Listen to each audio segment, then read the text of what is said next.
And the minister will know very well that the only way we're going to bring peace and stability to the region. বাংলাদেশের দুর্নীতির মামলায় অভিযুক্ত যুক্তরাজ্যের MP ও সাবেক city মন্ত্রী tulip Siddique বলেছেন তিনি নাকি এক রাজনৈতিক দ্বন্দ্বের বলির পাঠা। কিন্তু কেন এমন বলেছেন শেখ হাসিনা ভাগ্নি? আর কি অভিযোগ উঠেছে তার বিরুদ্ধে?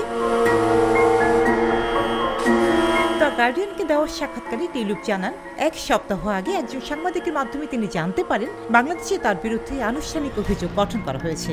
অভিযোগে তিনি প্রভাব খাটিয়ে মায়ের, ভাইয়ের ও বোনের জন্য ঢাকার পূর্বাঞ্চলে জমি নিশ্চিত করেছিলেন। টিউলিপ এই অভিযোগকে সম্পূর্ণ হাস্যকর বলেছেন। তিনি এখন ব্রিটিশ আইনজীবীর পরামর্শ নিচ্ছেন, যদিও এখনো আনুষ্ঠানিক সমন পাননি। বাংলাদেশি কর্তৃপক্ষের মামলার বিচার শুরুর তারিখ নির্ধারিত 11 আগস্ট, কিন্তু তিনি সরাসরি বা অনলাইনে হাজির হবেন কিনা তা ঠিক করেননি। তবে তার বিরুদ্ধে আরও অভিযোগ, রূপপুর পারমাণবিক বিদ্যুৎ কেন্দ্র থেকে $500 কোটি আত্মসাৎ, যা তিনি অস্বীকার করেছেন। 2004 সালে লন্ডনে বিনামূল্যে ফ্ল্যাট নেওয়া প্রি ক্লাউডে নিজের বাড়ি থাকা সত্ত্বেও পরিচিত এক ডেভেলপারের বাড়িতে থাকা।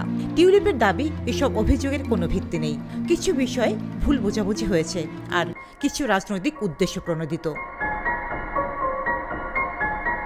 তিনি নিজে ব্রিটিশ সরকারের নৈতিক মানদণ্ড বিষয়ক স্বাধীন উপদেষ্টার কাছে অভিযোগ যাচাইয়ের জন্য গিয়েছিলেন। তদন্ত শেষে তাকে কোড লঙ্ঘনের অভিযোগ থেকে মুক্তি দেওয়া হয়েছে, তবে পারিবারিক সম্পর্কের কারণে সুনামের ঝুঁকি ছিল বলে উল্লেখ করা হয়। টিউলিপ সিদ্দিক বলেন, 2024 সালের শেষ দিকে ডক্টর মোহাম্মদ ইউনূসের নেতৃত্বে অন্তর্বর্তীকালীন সরকার গঠনের পর থেকেই এসব অভিযোগ ওঠা শুরু হয়। তার ভাষায়, আমি এই ইউনূস হাসিনা দ্বন্দ্বের বলির পাঠা। স্টারমারের সমর্থন থাকা সত্ত্বেও বিভ্রান্তি আটাতে তিনি মন্ত্রিত্ব থেকে পদত্যাগ করেছেন, তবে ভবিষ্যতে ফেরার ইঙ্গিতও পেয়েছেন।